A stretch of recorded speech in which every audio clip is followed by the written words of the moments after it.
Facing Maru by Bessie Head, the love triangle between Margaret Mulega and Maru as an allegory for post-colonial betrayal. Sure. During the colonial rule, the apartheid government created systems like the Bantu education, which seems to help the people but actually keeps them oppressed. Under the systems, schools were built for black students, making looks like a progress. The education was inferior, designed to keep black people in low-paying jobs. The system kept black people poor and dependent on the system instead of truly empowering them. The leaders used systems like this to pretend as if they were helping, but they were controlling and limiting black people's future. Therefore, African leaders inherited the colonial system. After the colonial rule, they continued to oppress black people instead of truly liberating them. The colonized expected justice and equality after independence. But new leaders often kept old power structures in place. Instead of direct colonial rule, oppression continued through economic exploitation or social discrimination. Some local leaders replaced colonial rulers but still exploit their own people, keeping wealth and power themselves. Yeah, sure, my brother. Maru is not just a novel, but a novel that shows a deeper meaning about power betrayal and the past of colonization, painful past of colonization.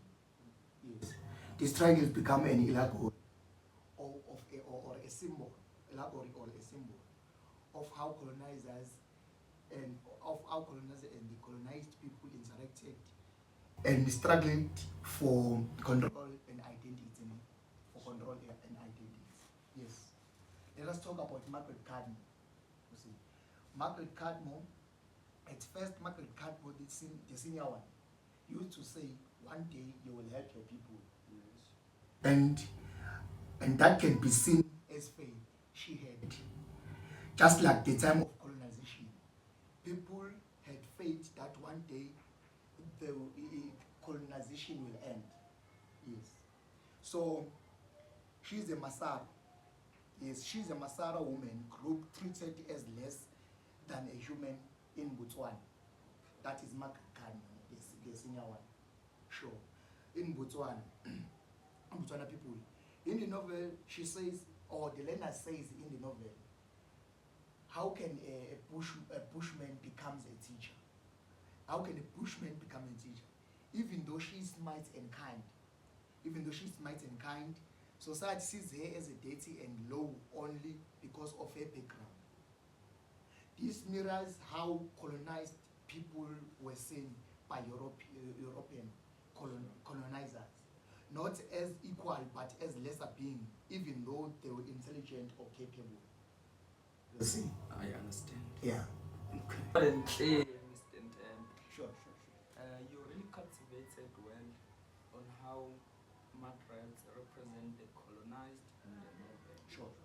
Now let us look at Maru, the colonized, who married Margaret to challenge racism.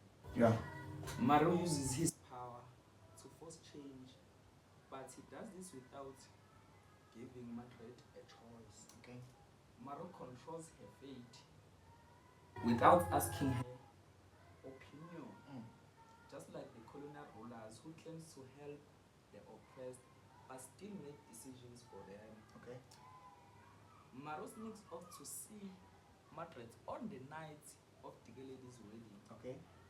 He tells her that he loves her, puts her clothes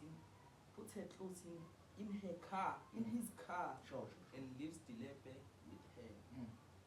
At the end of the book, Margaret, married to a Botswana, shows the Masara people that they do not have to put up with being oppressed any longer. Okay. Yeah. So in addition to what you have mentioned about Maru as a colonized, we see in the story, Maru had spies, which is like colonized. You remember at the time of colonization, colonized had spies. You see, so that's how I see it, that he represents the colonized. The colonizers. The colonizers, I mean, yeah, the colonizers, yes. They represented well the colonizers. Because he had spies, you see.